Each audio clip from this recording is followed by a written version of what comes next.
A fire is kept going all night in the eastern highlands village houses of Papua New Guinea so that the families will stay warm during the cold nights. Long before dawn, when the fire goes out, a woman gets up to rekindle it.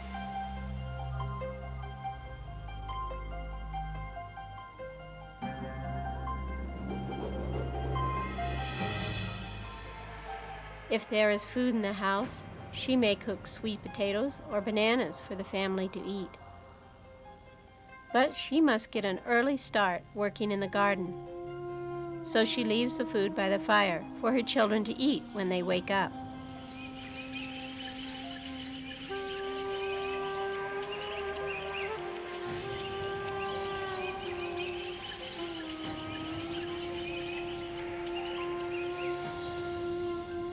Gardens are not usually close to the houses, and it may take her as long as an hour to walk to her garden.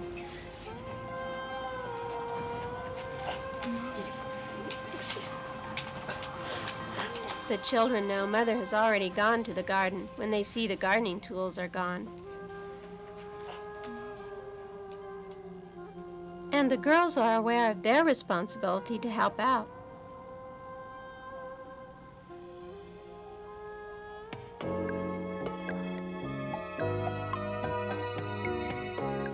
Papua New Guinean women know they must work hard to take care of their family's needs. Girls are trained for this from the time they are quite small.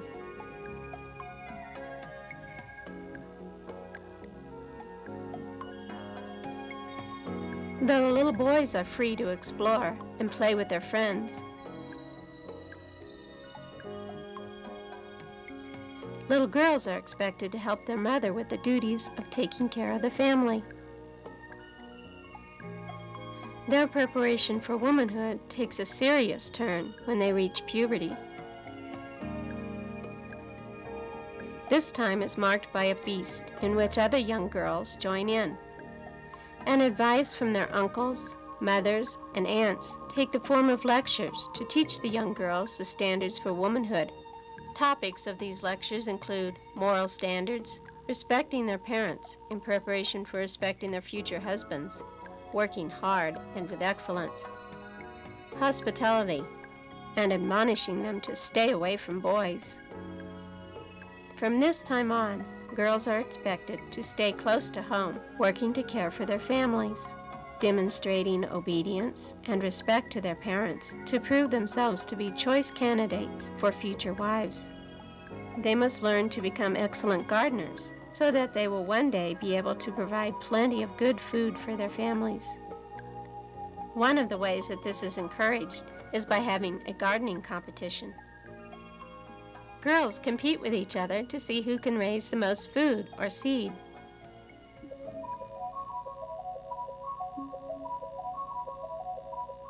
Some women plant special gardens to raise extra food that they can sell in the local market. Their earnings can be used to buy some basic items the family needs, such as soap, salt, and rice. It is no easy task getting their produce to market.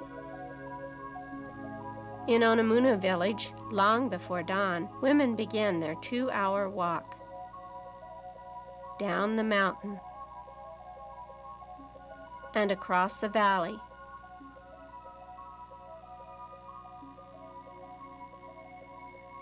to get the produce to market. The women always like to save away some of their earnings so that when there is a special financial need in their clan, they can contribute to it.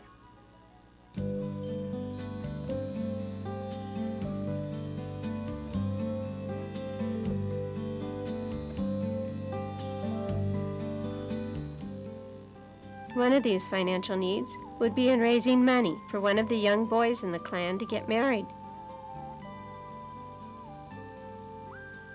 When a marriage arrangement is made, the boy's family must come up with a bride price before the marriage can take place.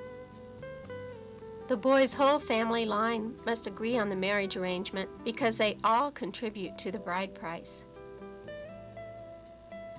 This is why the young girls have been working so hard to show that they will make good wives and bring good bride prices. Traditionally, the girl's brothers and other male members of her family decide who she'll marry. However, with the introduction of Western influences, many young people are deciding for themselves who they will marry. Even so, bride price is still expected, and a typical Eastern Highlands bride price for a hard-working, respectful young woman might be 2,000 to 3,000 kina, 5 pigs or a cow, and lots of garden produce. It may be 2 to 3 years after the arrangement is made before the marriage actually takes place. The boy's family needs time to save money, raise pigs, and plant special gardens to contribute to the bride price. His family will also need time to observe more closely what kind of woman the prospective bride really is. Some clans may require the engaged girl to move in with her future in-laws and work for them for 6 months to a year. In this way, they can find out what her work habits are and see firsthand how obedient and respectful she is. They want to make sure she will be a good wife to their son. The week before the marriage takes place, each evening, the bride-to-be and other young girls of the village attend special meetings. It is the last formal effort on the part of the older married relatives to give instruction to the young woman on how to be a good wife. It follows the same idea of the lectures given to the girls at their puberty feast, but more adults are involved in the advising and more intensive instruction is given, concentrating on obedience and respect for their husbands and hospitality to guests in their home. At this time, too, the young girls who have not been obedient to their standards or seem to be lazy are pointed out and rebuked. When the meetings are over, it is the responsibility of the boys to hit the girls with thorny sticks.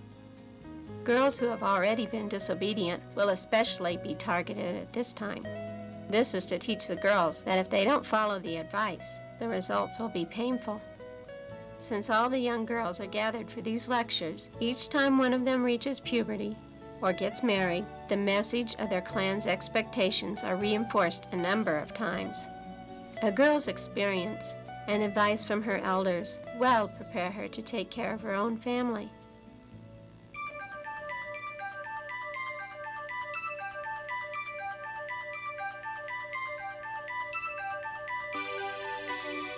Though the vast majority of P&G women spend their lives tending gardens and taking care of their families, some who go beyond a 6th grade education, a few who even attend university or trade school, may also have a career outside the village.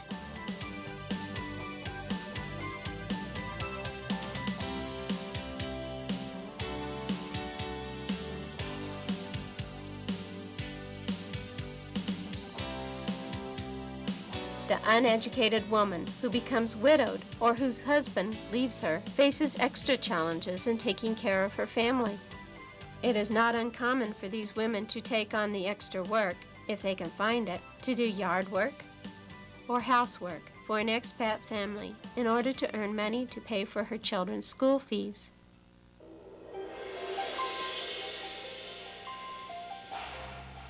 Sometimes, husbands can present special challenges to the women, too.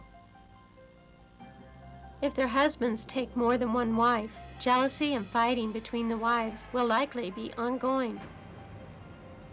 Drunkenness has become a common problem with many men. Besides depleting the family's income by the purchase of alcohol, they often become hot-tempered and violent. According to their custom, they should physically discipline their wives if they don't please them, and drunkenness often adds to the brutality. Another financial difficulty for a family comes when the husband gets involved in gambling, which is on the increase. But a few women also get caught in this addiction, which often leaves the children to fend for themselves much of the time.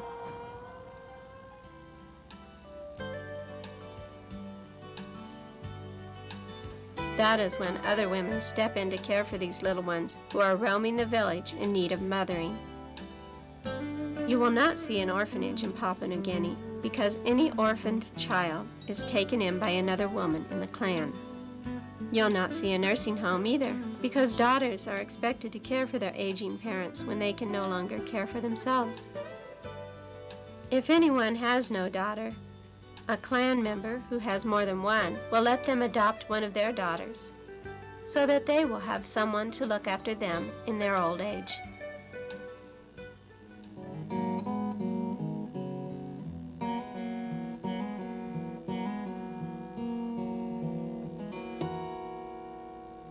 Each family in the clan is well taken care of by a woman. Woman, your worth is far above all precious jewels. My heart trusts in you. I know you'll do me good all the days of my life.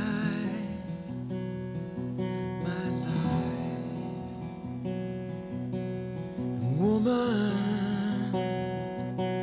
your hands, they seem to work with delight.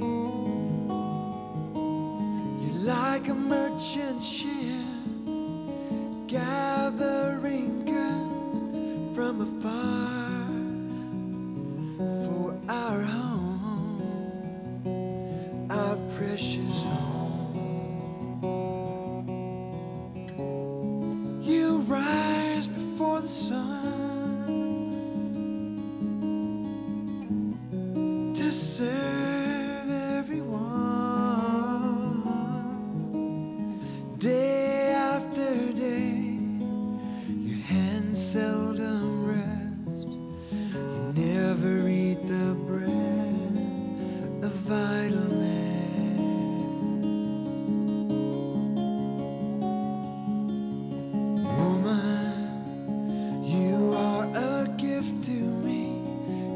And beauty are you.